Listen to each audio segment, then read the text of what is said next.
Ну, прежде всего, большое спасибо и благодарность тебе и вообще вашей группе, что искренне занимаетесь изучением не только современного состояния народов Кавказа, но и древней средневековой истории и культуры народов Кавказа. Это большое спасибо, великое дело вы делаете. И самое главное, вы хотите дойти, настолько я уже смотрю ваши передачи, до истины. Вы очень объективны и до истины хотите дойти. Это одно из таких причин тоже, что я согласился с вами дать интервью вам, согласился с вами работать. Это очень важно, тем более сегодня. Сегодня вот той ситуации, которая находится вообще Кавказе, кавказские народы. Ну, общеизвестно, в принципе, да, что историческая наука играет колоссальную роль в отстаивании самобытности, формировании национального самосознания, веры народов, способности самостоятельного развития. Коллективная историческая память и делает людей народом. Отними историческую память у людей, тотчас же включается механизм самоуничтожения. То есть люди просто превращаются в манкуртов. Что касается роли исторической науки на Кавказе, так уже, в общем-то, в научной литературе давно уже это отмечено, о том, что очень важно, более значимо, свойственно вот кавказским народам, да, уважение, построенное чувство уважения к своим предкам, глубина исторической памяти, зафиксированная в исторических преданиях, генеалогиях, эпосах, да, и вообще особенности национальной культуры кавказских народов обусловили формирование самосознания, тяготеющего к истории.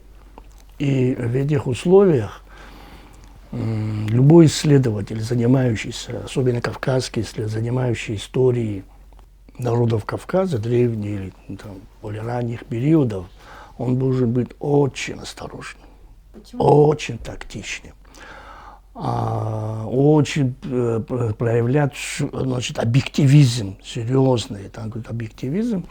Почему? Наблюдается определенная тенденция, когда историческая наука становится полем идеологических сражений между историками соседних кавказских народов.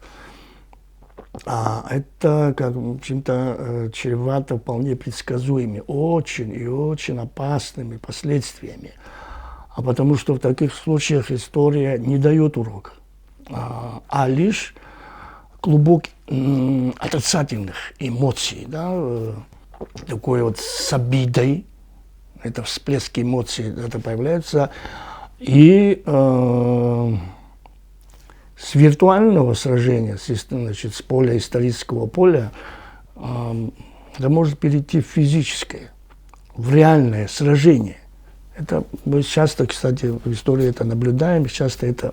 Поэтому, еще раз повторяю, любой историк, который будет заниматься, он должен быть очень скрупулезно изучать не только объективно по отношению к своей истории, к своего народа, но еще более, в большей степени, повторяю, по отношению к истории соседних народов. Историю знают ли истории народы Кавказа, свои истории соседних народов. Вот если мы берем там Южный Кавказ, Северный Кавказ, все страны, и если мы берем в школах, в вузах, нет углубленного изучения народов Кавказа. Люди больше всего знают об истории, культуре далеких стран и народов, там, Европы, Африки, Азии, Америки.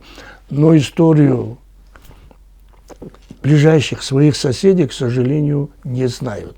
Ну, более того, мы часто видим, когда историки пишут историю своего народа, игнорируя историю соседних народов, а порой и отрицая, а иногда и пытаясь присваивать историю своих народов, что, безусловно, является, еще раз повторяю, для кавказских народов, особенно учитывая наш менталитет, очень опасным. И может привести к очень серьезным последствиям. К сожалению, вот сегодня мы такие моменты проявляются. Как с этим бороться? Надо учитывать, что, в принципе, каждый кавказский народ обладает древней самобытной историей. То есть, история каждого народа тысячу нитями переплетена с историей соседних кавказских народов. Кавказские народы объединяют не только общность происхождения, но и общность исторических судеб. А на протяжении многих веков, на тот или иной период, общностью единой политической судьбы. То есть, поэтому невозможно, практически невозможно исследовать или раскрыть историю отдельно взятого кавказского народа без знания, без изучения, без исследования истории Кавказа в целом и в отдельности кавказских всех народов, соседних народов. Да? А именно вот такой целостный подход к изучению истории народов Кавказа был заложен основоположниками научного кавказоведения, таких как Услар, Генка, Мар, Туманов, Джавахишвили. Да? Но, к сожалению, уже где-то вот с конца 30-х, 40-х годов прошлого столетия такой подход, такая методология была предана забвению, к сожалению, да, в основном, хотя носители ее, продолжатели остались. То есть вы говорите о том, что они изучали общность кавказцев, а сейчас это остановлено? О каком именно подходе? Подход, целостный подход. Целостный подход, изучение, да, выделяют народ, да, но взаимосвязи с другими народами, с историей другими народами. То есть, вот, например, мне, например, вот посчастливилось тем, что вот в стенах Ереванского университета, Института истории Академии наук Армении, моим научным руководителем, моим наставником был ученик одного из основоположников научного кавказеда Марра, это академик, известный кавказовед Иремян Сурен Тигранович. То есть вот с его подачи, еще студенческих лет, я начал заниматься историей не одного конкретного этоса, а в целом Кавказа. В принципе, я начал еще с первой научной работы, мы были по Кавказской Албании, по Дагестану. Потом оттуда уже Центральный Кавказ, уже позже уже Западный Кавказ и так далее. То есть, и чем больше вот я углублялся, чем больше я познавал, тем больше я убеждался в том, что невозможно вычленить историю отдельного народа в древний средневековый период. Просто и показать ее без истории соседних народов. То есть они взаимосвязаны. Мы иногда проецируем современное наше состояние, современное наше понятие. В древних средневековых там немножко другая ситуация была. И больше, чем мы познаем в целом историю Кавказа, своих соседних народов, больше мы можем реконструировать свою собственную историю собственного народа и историю кавказских народов тоже. А как же сегодня получается у них выделять какой-то один народ свой, например, и даже принижать достоинство соседних народов, или ставить историю соседнего народа как противоборство всей их истории? Давай так скажем, для того, чтобы ответить на этот вопрос, мы просто посмотрим, какие подходы, какие концепции по изучению истории народов Кавказа вообще существуют сегодня в историографии. Так, отметим основные. Основные не просто есть различные методологии, различные подходы, да, но основные, которые сегодня существуют, это один, так скажем, первое. Эта концепция подхода рассматривают народы Кавказа как древние народы со своим языком. Но как неспособных иметь свою собственную политическую историю, культурную историю, как людей, неспособных создавать какие-то свою культурную особенность. То есть все там, экономическое развитие, политическое, культурное развитие, это привнесенное извне. В результате завоевания, прихода сюда больших народов, мультикультурных народов, империи, которые привнесли сюда и культуру, или государственность. Как сейчас трактуется это? это одно из направлений.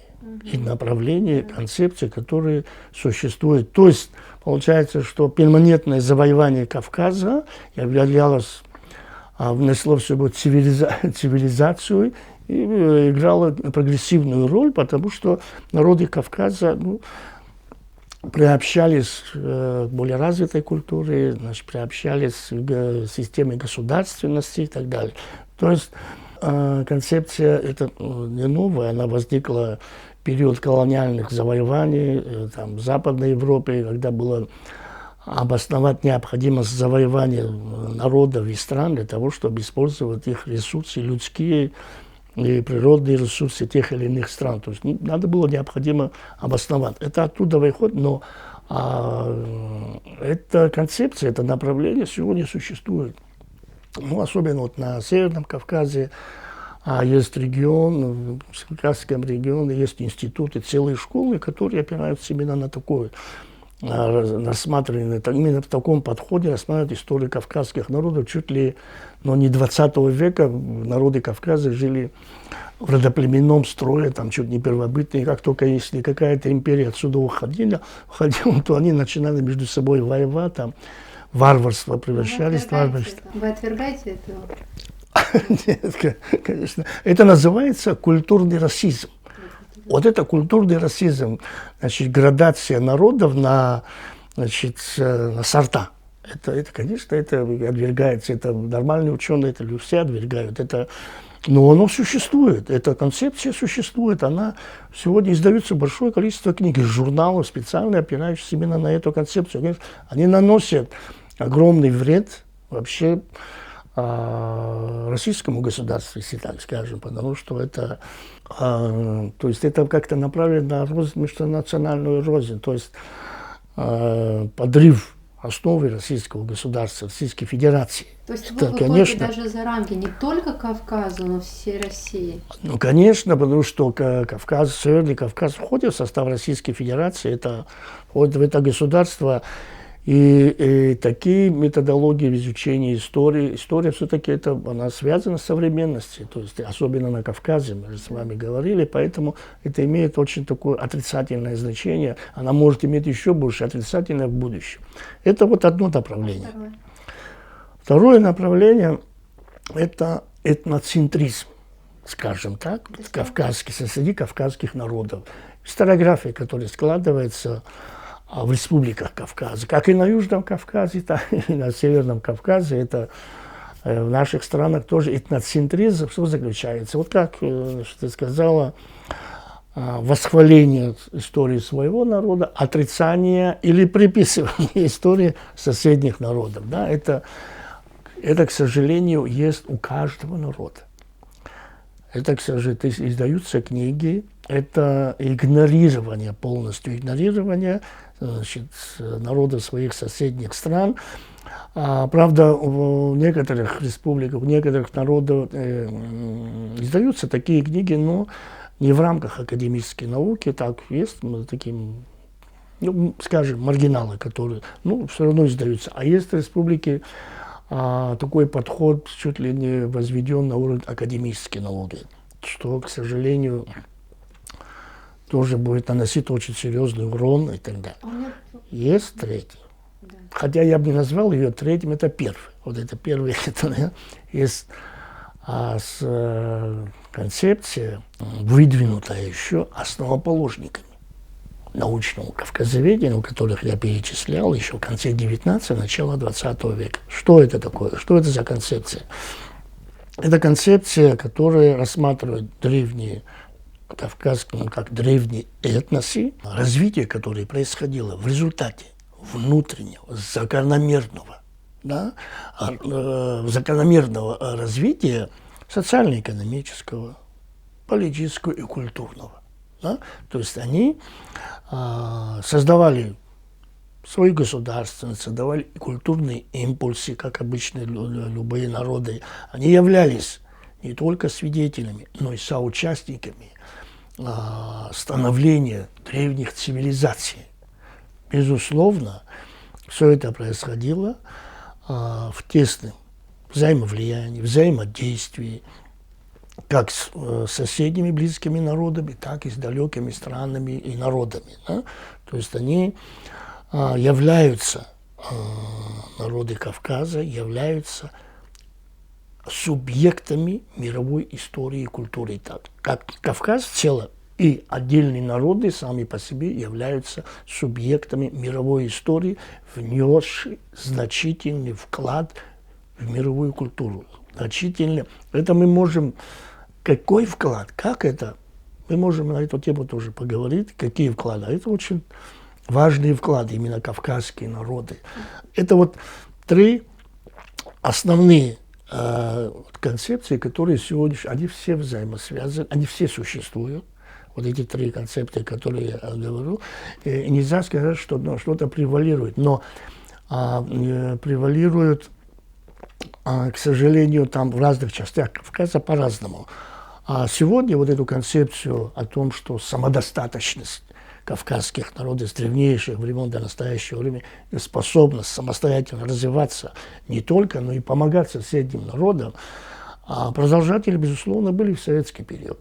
Не только основоположниками, это такие известные ученые, как Крупнов, это как Коваленко, это очень известные, допустим, археологи, это Еремян, это Иналыпа наши, Дзидзария. Они углубили, естественно, более с привлечением больших материалов, которые неизвестных тогда, и развили эту концепцию. И, собственно, эта концепция сегодня существует, но она не является превалирующей историографией. Не является превалирующей, это тоже, к сожалению, мы должны это признать. А сегодня превалирующий вот этот этноцентризм и культурного расизма. А к чему это ведет? Они думают, вот тем самым они защищают культуру своего народа, или наоборот, это разрушение культуры? Это, знаешь, как, допустим, да, у них, видимо, все-таки благие намерения, но они наносят огромный вред. А в чем вред? Вред Он в же том, рассказывает лучшее про свой народ. это неуважение, отрицание своих соседей. Хорошо, а если он думает? А если это отрицаешь своих соседей, то есть ты перестаешь... То есть уважение, как ты получаешь уважение, если ты не имеешь уважения своих соседей? И кто тогда? А это очень...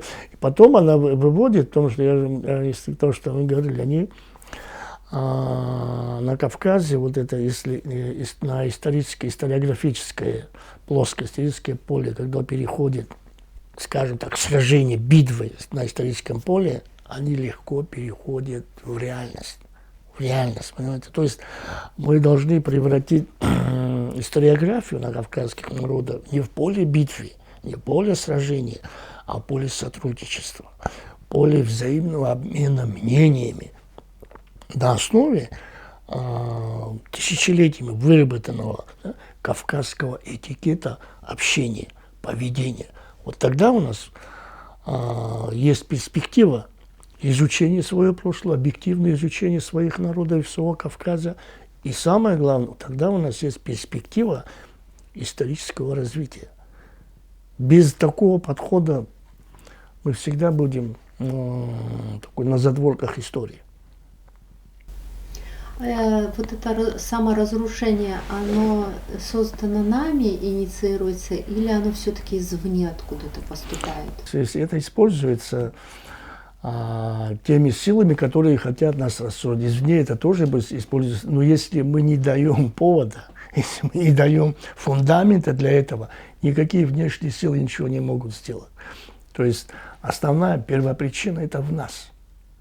То есть на каком уровне находится историография национальных республик. Да, вот и Северного Кавказа, Южного Кавказа. Ну, я сейчас не говорю о армянской, грузинской историографии. Это, они имеют серьезную, это многовековую школу, то есть это уже установившиеся, которые тоже проходили определенные этапы, и сегодня тоже проходят в новом качестве определенные этапы. Но что касается остальных народов Кавказа, то историография так складывалась в советский период, со своими ее минусами, плюсами, со своими догматами и так далее. А у некоторых вообще историография пока еще не сложилась. Ну, если мы берем чеченцев, ингушей, карачаевцев, балкарцев, они так безвинно, да, вот без оснований полностью были высланы. То есть у них вопрос стоял выживания, физического выживания, не говоря уже о просвещении, науке. То есть они начали закладывать историографию, научную историографию, только это вот вчера еще начали закладывать. Очень многие остальные тоже, вот мы можем говорить, то есть уровень историографии подростковый уровень, скажем так. А у некоторых и детский уровень. Когда скажем так, да, внимание обращается не на то, что, вот, допустим, углубленное изучение своей истории, а на определенные знаки, символы, поверхностные вводятся. Очень много сегодня, вот, используя информационную технологию, очень много дилетантов, которые выбрасывают в социальные сети абсолютно непроверенные, абсолютно абсурдные, абсолютно не имеющие никакого отношения к науке, высказывания, чуть ли не работы и так далее, которые читают у читателей различных народов и так далее, вызывают бурю эмоций. Это очень опасные моменты. В этом отношении здесь очень много зависит от профессионалов, историков, там, лингвистов, археологов и так далее. Но, к сожалению, общий такой тоже выработанной какой-то концепции, которые в национальных школах пока еще нет, потому что вот этноцентризм немножко преобладает пока еще. А вы написали, извините, что рассказываю, войнахскую историю. Ну да, я вот по древней истории, вот центральных нахских народов. Вы поэтому стали писать, потому что там была нехватка, или вам было интересно очень? Ну, не то, что я когда вот это начал, вообще не знал ни чеченцев, ни ингушей. Это обычно мы в Советском Союзе, это когда вот мы очень мало друг друга знали, мы же не изучали ни в школе и так далее. Ну, кто-то, кого-то, друзья были, встречались.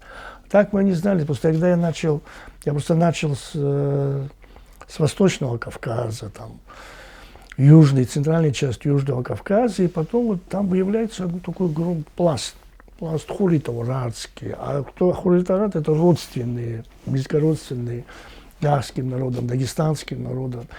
И это как-то меня заинтересовало, я уже, независимо от меня, уже ушла. Вывело меня все это в Центральный Кавказ. Это, знаешь, как-то там Все взаимосвязано. Все взаимосвязано. А эта связь, можно сказать, тогда вот где сейчас Лыхский хребет, в принципе, сейчас я двух слов. Мы находились вот с нахскими этносом, да, древними чеченцами, ингушами, на протяжении более 2000 лет этнически вот ограничили. Абхазия, древняя Абхазия. Да. Этнически ограничили, пока там не вклинились. Это вот такие, это удивительно, то есть мы взаимосвязаны. Даже в нахском эпосе мы можем найти нахские этнонимы. Кстати, когда мы часто беседовали с Владиславом Григорьевичем Арзамбо на эту тему, историю Кавказа и так далее, естественно, он очень интересовал тоже вот историю Наху, Дагестана, Северного Кавказа и так далее. Вообще Кавказа, он этолог. И он как-то один раз мне говорит, вот нахском эпосе Нарчхо. А ты знаешь, кто, как это вообще, откуда это, что это означает и так далее. Я говорю, не знаю. Как раз мы говорили про чеченцев, ингушей, древних историю. Он говорит, это, говорит, как раз с ними связано, с нахами связано. Нарчхо, который прибыл нам, да, выкрал Гундапшица, да, он выкрал ее, потом Хожерпыс, догнал его, они где-то вот в Верховье Кодорской ущелье, там где-то, по-моему, месяц они воевали между собой. Там очень интересный момент тоже такой есть, что у Нарчхо, стрела Нарчхо или меч, я не помню сейчас, череп раскроил его. Он так череп взял, подожди, говорит, я сейчас пойду, трепанацию через это сделаю. Это в нахском эпосе, это древнейший пласт. Сделаю трепанацию, и потом продолжим. Он поехал, сделал трепанацию, через несколько дней пришел, опять они продолжили бой. То есть Ну, для, вот потом считаю, ну что за трепанат, череп, как он череп склеил, там, ну, там, хирургическая операция. Кто мог делать это там в те времена? А оказывается, могли. Сегодня археологические раскопки, например, кубанской культуры выявляют, что черепа нашли, где трепанация черепа, где сшит череп. То есть могли это 2000 лет тоже назад, могли такое делать. Значит. То есть это уже археологически доказано. И вот видите, нацкий эпос и тоже показывает, ну, очень там много таких моментов, которые показывают нашу историю и взаимосвязь кавказских народов и так далее.